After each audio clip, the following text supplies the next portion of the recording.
दुसरा चेंडू सुंदर त्या ठिकाणी टटवला आणि एक धाव पूर्ण केली. अशा पद्धतीनं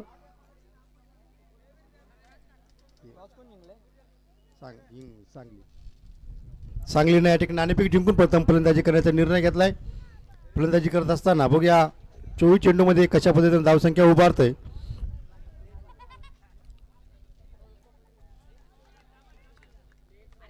दरम्यान निर्धाव चेंडू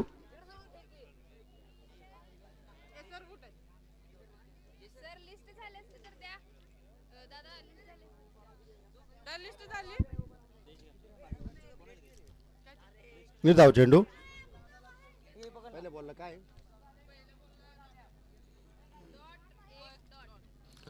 पुढील चेंडू बघूया जोरदार प्रहार आणि चेंडू सरळ येतो सीमारेषेच्या बाहेर 6 धावांसाठी.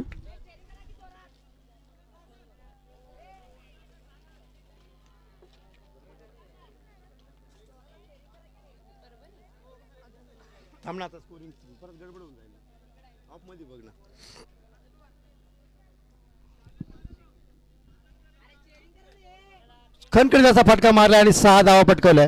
कृपया समालोचन कक्षापाशी कोणी गडबड करणार नाही. पुन्हा एकदा फुलटॉस चेंडू लॉंग ऑन क्षेत्रामध्ये क्षेत्ररक्षक डोक्यावरून चेंडू जातोय. मात्र चांगले क्षेत्ररक्षण एक धाव मिळते. एक धावेच्या मदतीने पुन्हा चांगली संघाची धाव संख्या होती ती 8.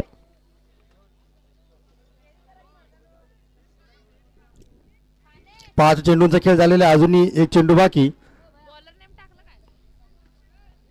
गोलंदाजाचं नाव ओम.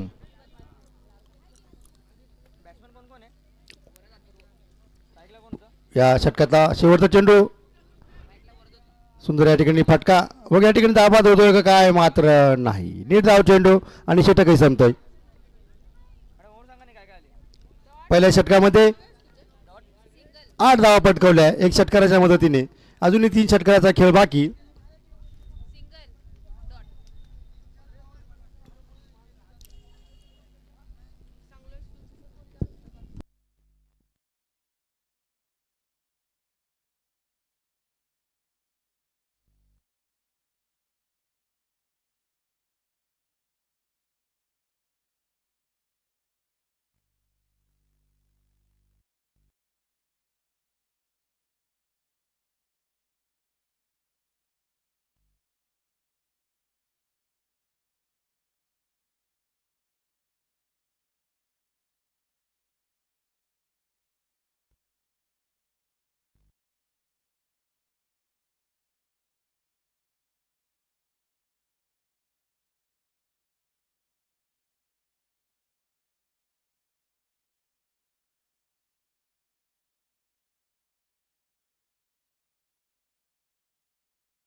एक षटकाच्या समाप्तीनंतर चांगली संघाची धावसंख्या आहे 8.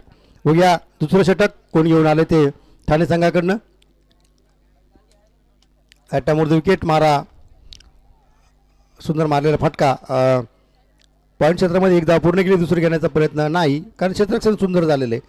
त्यामुळे कुठली रिक्स या ठिकाणी फलंदाज घेणार नाही. आपली विकेट किती महत्त्वाची हे माहिती दोन्ही फलंदाजांना.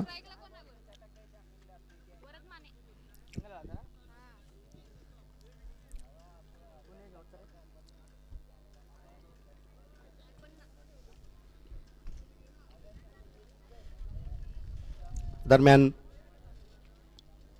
का टाइमपास होतोय पंच? वॉर्निंग द्या. गटामोड विकेट. यॉर्कर चेंडू सह चेंडू गेला. तो टप्पा घेतल्यानंतर विष्टकाच्या हातामध्ये. फलंदाजाला फारसा चेंडू समजला नाही. अतिशय सुंदर या ठिकाणी गोलंदाजी म्हणावं लागेल. वेगवान गोलंदाज.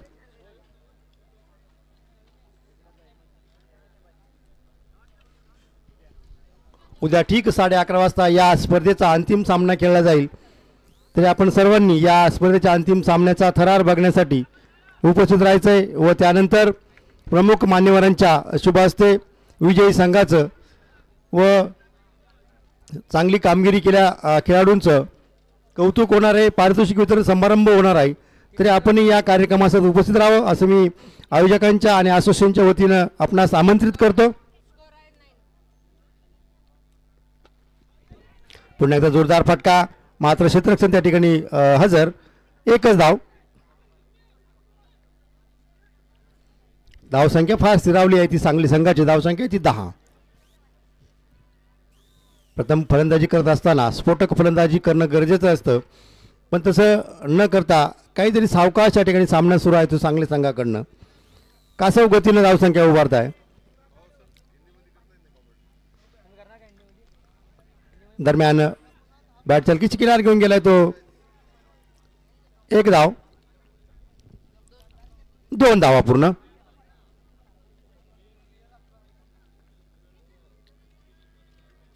दुसऱ्या षटकातला अजूनही एक चेंडू बाकी.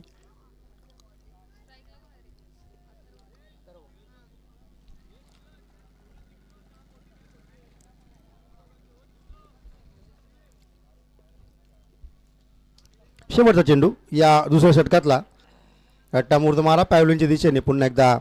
आणि खूप टायपाचा चेंडू होता. फलंदाजाला फारसा काही चेंडू समजला नाही आणि षटक संपतंय. 2 षटकाच्या समाप्तीनंतर धाव संख्या होती ती 13. 12.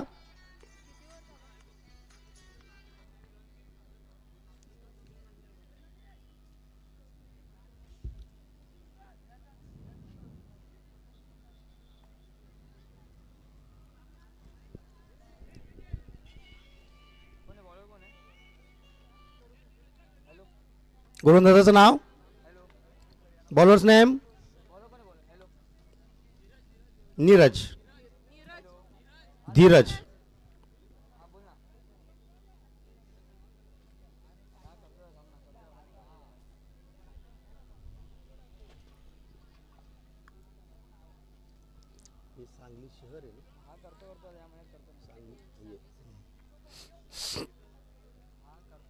धीरज गोलंदाजीसाठी सज्ज. ठाणे संघाकडनं लेफ्ट आर्म राऊंड विकेट मारा करतोय. मात्र लेग स्टंपच्या बाहेर असल्या कारणाने पंचांचा इशारा ठिकाणी वाईट. अतिरिक्त धावेने पुन्हा सांगली संघाच्या धावसंख्येत वाढ. धावसंख्या ती 13.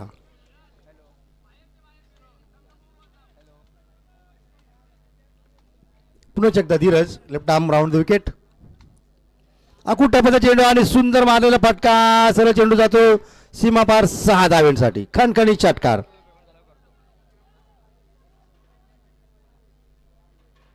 आणि या षटकाराच्या मदतीने धाव संख्या आहे ती 19.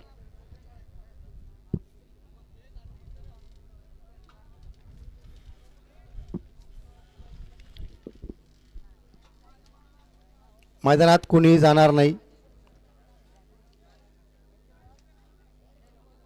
पंचांचं परमिशन घेऊन जायचंय.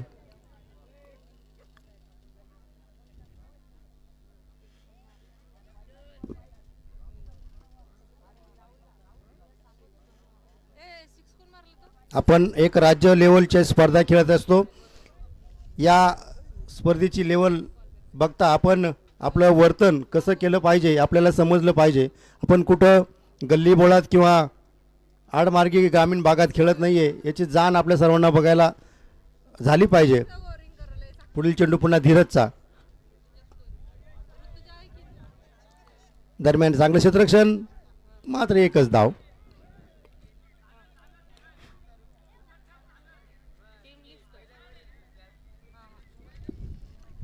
टेनिस क्रिकेट असोसिएशनच्या मॅचेस म्हणलं की रूल्स अतिशय कडक असतात.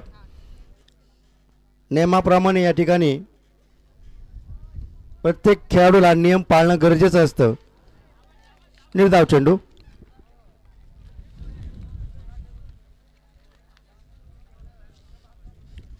आपण जर नियमाच्या विरोधात गेला तर आपल्यावरती आजीवन बंदी सुद्धा होऊ शकते असोसिएशनच्या स्पर्धेमध्ये. दरम्यान जेल उडाला आणि जेल टिपलाय. पहिला झटका लागलाय तो सांगली संघाला.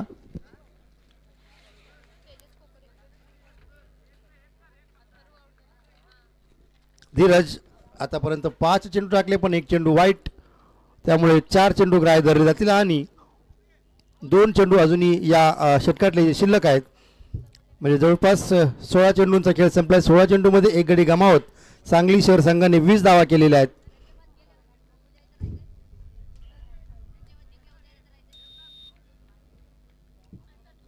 बघूया नवीन फलंदाज काय नाव रे, तेजस.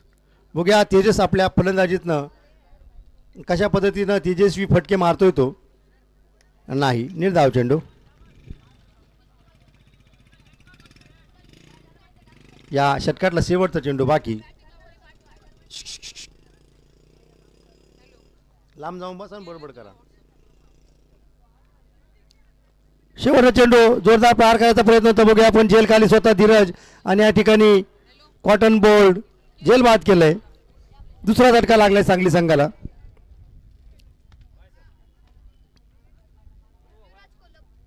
थँक्यू.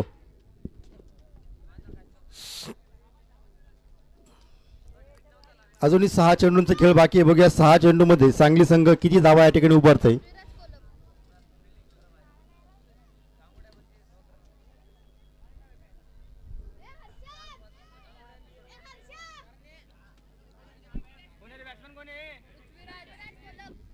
पृथ्वीराज नवीन फलंदाज. 1 षटकाचा खेळ बाकी आहे. बघूया 1 षटकामध्ये सांगली संघ कशा पद्धतीने धावसंख्या उभारता येते.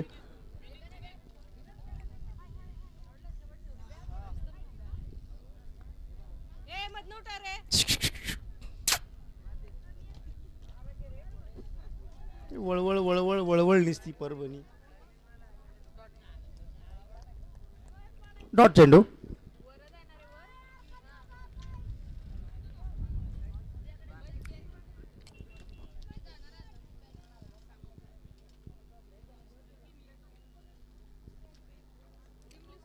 सुंदर गोलंदाजी. पहिला चेंडू निर्धाव. पुढील चेंडू पुन्हा एकदा आणि हा फुल टॉस चेंडू कमरेच्या वर राईट असल्या कारणाने पंचांचा इशारा वाईड. No ball. नाही नो बॉल आणि पुढील चेंडू फिरता.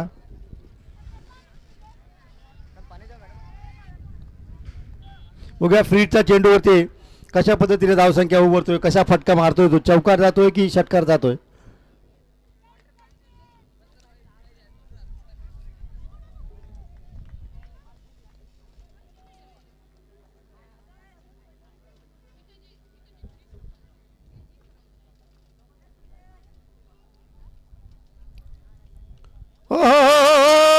फलंदाजाने चेंडूला मारायचं सोडून पंचांना मारायचा प्रयत्न केलाय. असं करायचं नाही दादा, चेंडूला मारायचं आहे. निर्धाव चेंडू.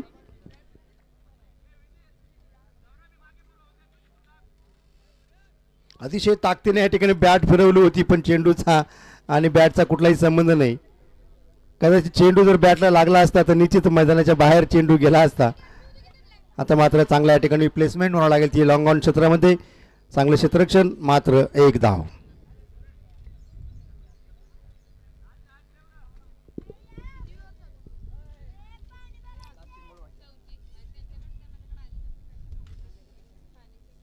काय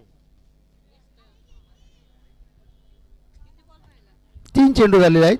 3 चेंडू बाकी आहेत.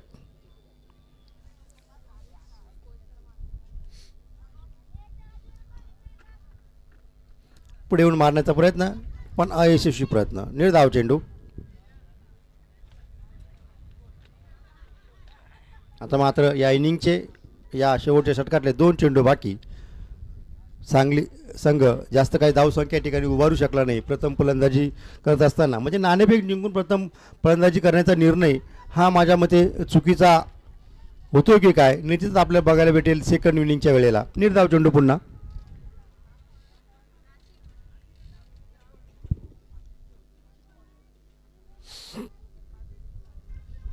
शेवटचा चेंडू. मग या शेवटच्या चेंडूवर तरी काहीतरी मोठा फटका या ठिकाणी मारतो की काय बघायला मिळेल. आता मात्र कुठ्यापेक्षा चेंडू होता, सरळ चेंडू गेलाय तो इष्टकाच्या हातामध्ये आणि षटक संपते. इनिंग संपते. धावसंख्या आहे ती 22. 23 धावांची गरज.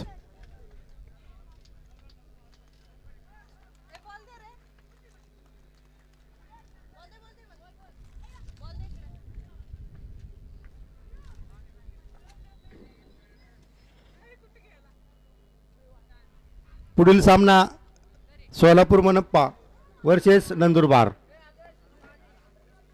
दोन्ही संघांनी आपल्या संघाची टीम लिस्ट घेऊन नाणेफेक करण्यासाठी यायचे. नंदुरबार वर्सेस सोलापूर मनप्पा.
सांगली संघाचा एक अतिरिक्त खेळाडू समालोचन कक्ष द्यायचा आहे. सांगली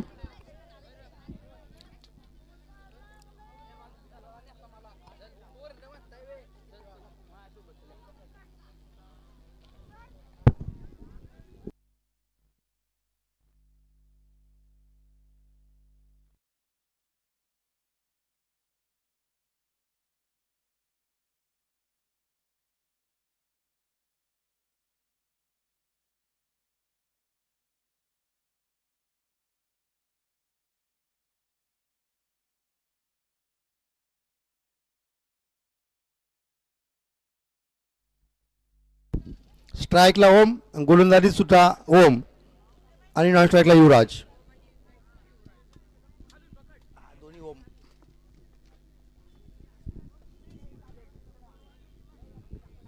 मग या 24 चेंडूमध्ये 23 धावांचं लक्ष घेऊन ठाणे संघाचे फलंदाज ओम आणि युवराज मैदानात उतरले. सामना सुरू करायचा आहे. ओम, गोलंदाजाचं नाव सुद्धा ओम आहे. हां, पहिला चेंडू आणि चांगला समाचार, 6 धावा.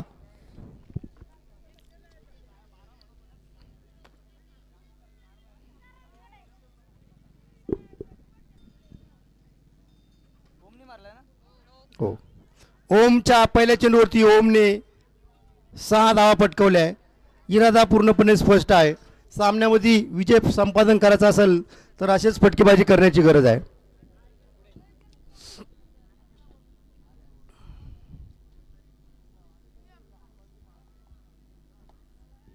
बघा पुढील चेंडू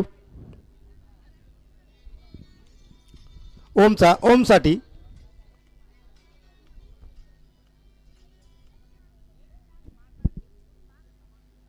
पुन्हा एकदा जोरदार फटका आणि डबल 6.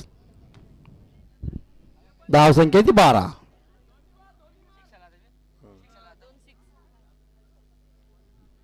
आता मात्र 11 चेंडूंची गरज, 11 धावांची गरज.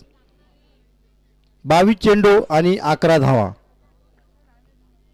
म्हणजे प्रति चेंडू अर्धी धाव.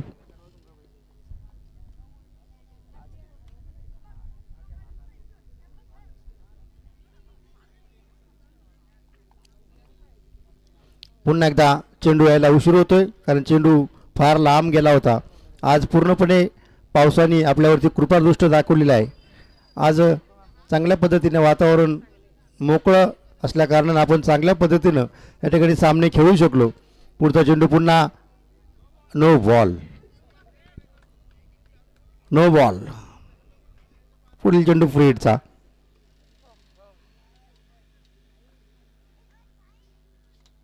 मला वाटतं हे पूर्ण षटक आणि पुढचं अर्धषटक या दीड षटकामध्ये हा सामना कदाचित ठाणे संघ आपल्या खिशात घालू शकतो. दरम्यान पुन्हा एकदा नो बॉल. पीठचा चेंडू होता. चेंडू चालायच सरळ हळूहळू सीमारेषेच्या बाहेर, पण नाही, क्षेत्ररक्षण होतंय. 2 रन पूर्ण आणि नो बॉल असे 3 धावा. फेकी 15 16 9+2 अशा पद्धतीने अतिरिक्त धावा या ठिकाणी मिळाल्या त्या ठाणे संघाला. पुन्हा एकदा षटकार. हो हो हो, काय खेळाडू आहे, काय फटकेबाजी करतोय पूर्णपणे. पुन्हा एकदा नो बॉल.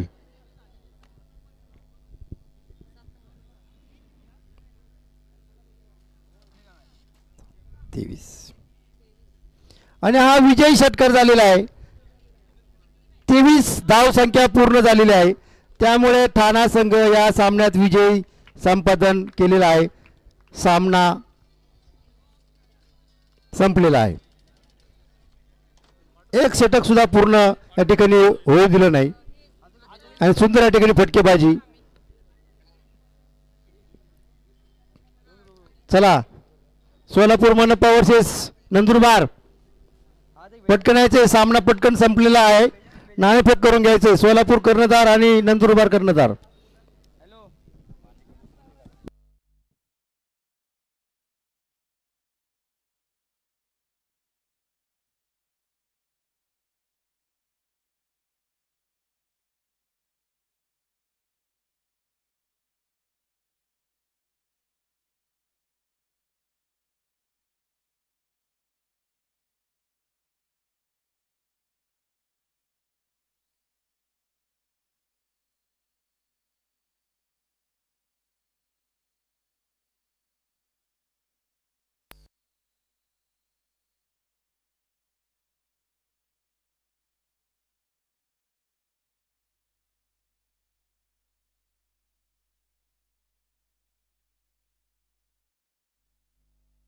सोलापूर मनपा कृपया सहकार्य करा. वारंवार पुकारा लागतंय. ग्राउंड पडून